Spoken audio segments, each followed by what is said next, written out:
What's up guys, what's up mga kaaro? Finally nakapag-video rin tayo after almost 1 month. Pasensya na kung hindi tayo nakakapag-upload. Sobrang busy lang sa ating ginagawa bilang isang real estate broker. So nagbebenta tayo ng mga condo, house and lot. Ginagawa natin dito is kind of a side business pero it's out of a passion also.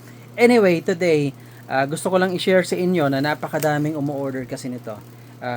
Or ito, nakapack na pero ito ang product na tinutukoy ko. This is our Ultra Gloss Ceramic Protect. It's a spray coating. Yan guys at mga kaaro, ubos na actually. So, katunayan na ako mismo gumagamit ng sarili kong product. Ginagamit ko yan sa napakadaming paraan at napakadaming bagay. Like, syempre sa ating motor at sasakyan. Be it painted or, plastic, pwede.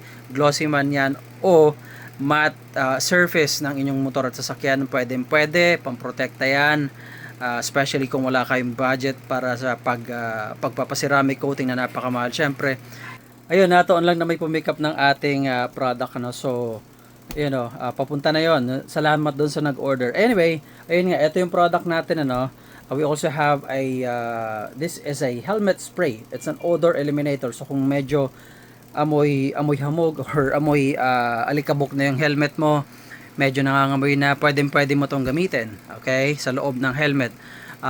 Ayun, so ito yung mga product natin and so far bumibenta to, yung isa hindi masyado kasi hindi pa masyadong natatry ng tao, but anyway, we already have yung nag-order na nag-feedback sa ating Shopee account. In fact, check nyo yung ating Shopee account, makikita nyo yung feedback, puro naka 5 star dun sa mga nag-share ng mga thoughts nila in detail.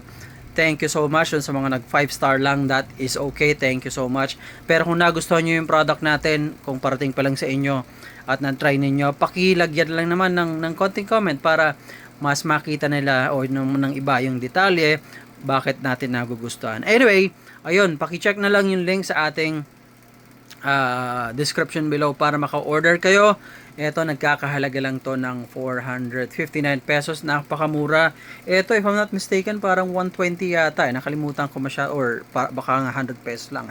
Anyway, try nyo to. Magugustuhan nyo to for sure. Thank you so much for watching. And hanggang sa muli, guys at mga kaara.